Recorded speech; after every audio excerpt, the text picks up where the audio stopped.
Welcome to another UCB. Tonight we're going to talk about rejecting that extinction period.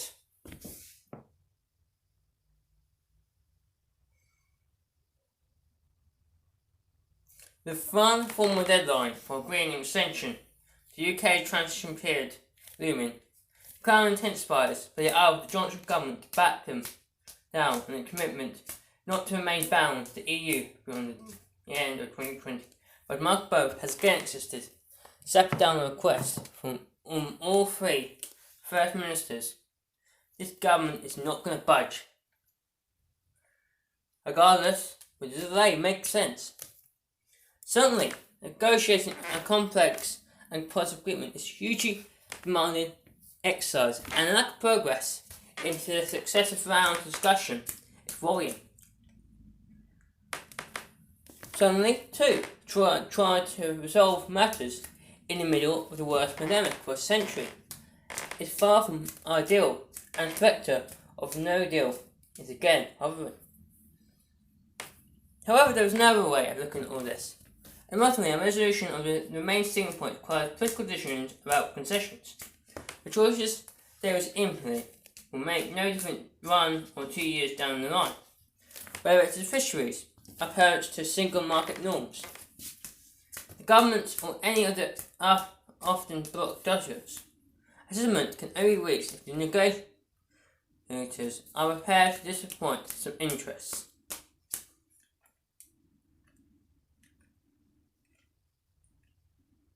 It happened with the withdrawal deal when, graphically, the UK side agreed to throw the Northern Unionists under the bus.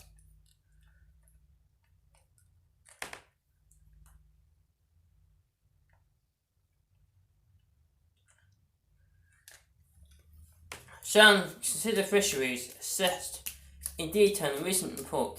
At heart, the question would certainly be simpler. How much fish EU boats be allowed to catch in UK waters? This, in turn, means agreeing definition of UK exclusive waters, essentially a line in North Sea and in other fishing grounds, and the Homer would turn and encroach with these waters. The EU side, sensitive to the political clout in the industry, wants to maintain associative growth, meaning French, Spanish, Belgium, and other EU boats have access on a par with UK boats. The UK side, always sensitive to the clout of its own fishing contingency, but the additional challenge of avoiding Brexit-prone communities wants to rule these rates.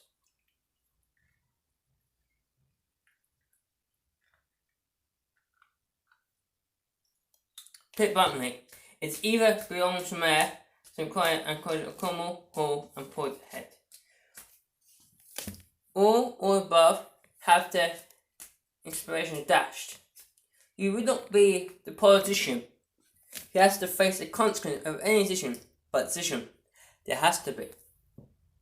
You'll still face the wrangling about details, rather than parameters, vary about different types of fish, for example.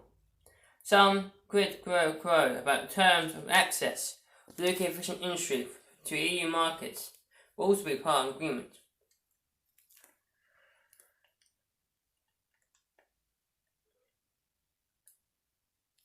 But with a big political decision made, these can then be deliberated in technical terms. Will it be any easier in 2022 than today? It can only be that extra time is needed to prepare the ground politically. To set up compensation schemes or whatever, it might too be possible to phase in the new regime so as to elevate the panic. But we will all know which fishing communities under the bus and court the public opinion and judge the politicians involved.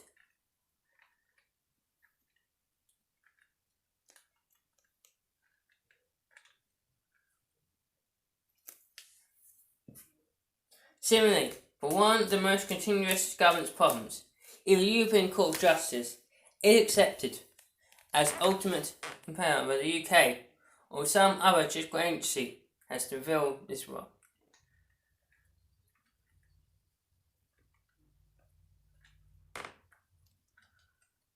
Again, there will be all sorts of details to settle, but a concession for one side, or better, from both, has to be the starting point.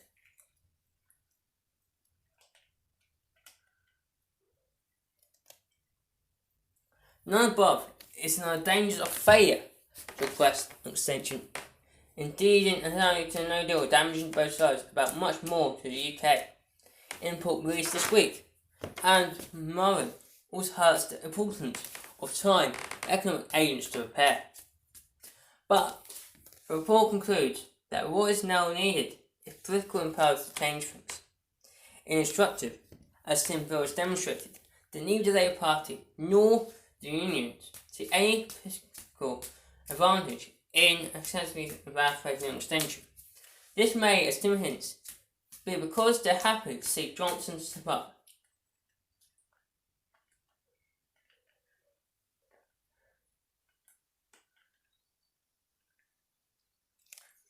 But it could also be because they recognise the British public has had enough of Brexit and expect the deal to be delivered this year. In addition, clearly, since big changes are afoot in the EU, it gravitates towards common response to the economic crisis, opposite to Borrell Commission proposal for recovery fund necessitating, for the first time, borrowing by the EU on top of the standard EU budget is fading, and with the federal floor apparently now down to 2. It is an extension. It is far from clear whether or to what extent the UK will be on the hook for either new borrowing or spending commitments, better to be agreed for the multi-annual financial framework that will start in January. To put it another way, end 2020 is an attractive breakpoint for an issue central to Brexit: the money the UK sends to Brussels.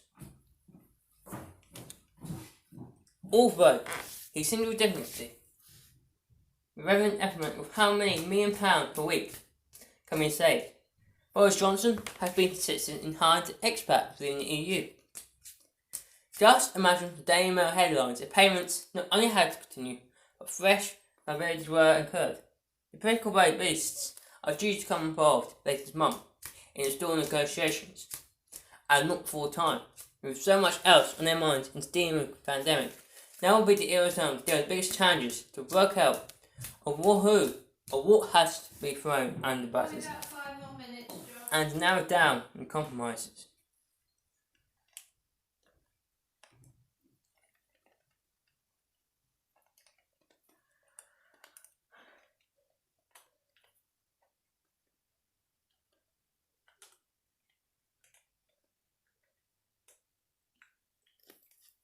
Then, delegate to negotiating teams to phone the banks. It will not be easy, but the challenge of those convinced it cannot be done without an extension is explained why delay will make it any easier to break the deadlock. Remember, the Rolling Stones lyric, time waits for no one. No favour has it. Such really difficult to prove is such difficult.